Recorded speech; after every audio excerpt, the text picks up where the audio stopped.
આવ્યો અવસર ધાર્મિક પ્રવાસનો અને દેવાધિદેવ મહાદેવે પિતૃપક્ષમાં રામેશ્વર તિથાગામ ગુજરી ખાતે સરસ મજાનો હરિયાળી ઔર રાસ્તાના ભાવ સાથે 27 નક્ષત્ર વૃક્ષ તેમજ 1500 કરતાં વિશેષ બિલીવનની વિશાળ વટવૃક્ષની વચ્ચે બિરાજમાન રામેશ્વર મહાદેવના સાનિધ્યમાં શ્રીમતી જ્યોતિબેન પટેલ થકી નિર્દેશ કરેલ ઉપરોક્ત મહાબિલીપત્ર વનમાં મારા સ્નેહી મિત્ર પરેશભાઈ વ્યાસના મુખારવિંદથી ગવાયેલ ગીતાખ્યાનનો લાભ શિવ દર્શન સાથે પૂજાનો લાભ અંબિકા ગામના યોગી ભાઈ બહેનો પંતજલિના અને યોગ બોર્ડના વરિષ્ઠ અલકાબેન શુકલ અંબિકા ગામ યોગ કેન્દ્રના સ્થાપિત દીનાબેન પટેલ તેમજ સજ્જન ટાવરના યોગી સહિત ઉપરોક્ત યાત્રા સાગોપાગ પરિપૂર્ણ થઈ તે માટે સહભાગી થનાર દરેક સહયોગીઓનો હાર્દિક આભાર વ્યક્ત કરીએ છીએ।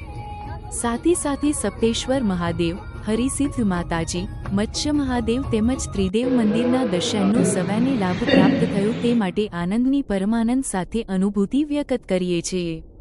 સિનિયર સિટીઝન તેમજ એક દિવસનો પ્રોગ્રામ તેમજ રસ્તાઓની પૂરી જાણકારી ન હોવાને પરિણામે થોડીક કદાચ ખાવા પીવામાં તકલીફ પડી હશે, પણ બધાને નવું જ સ્થળ જોવાની ઈચ્છા પરિપૂર્ણ થઈ તેમજ પિતૃઓના અસીમ આશીર્વાદ પ્રાપ્ત થયાનો અહેસાસ થયો જ હશે તેવા ભ્રાતૃભાવ સાથ વિજય વ્યાસ તથા મનુભાઈ વિરાણીનો આત્મીય વંદન સાથે હર હર મહાદેવ।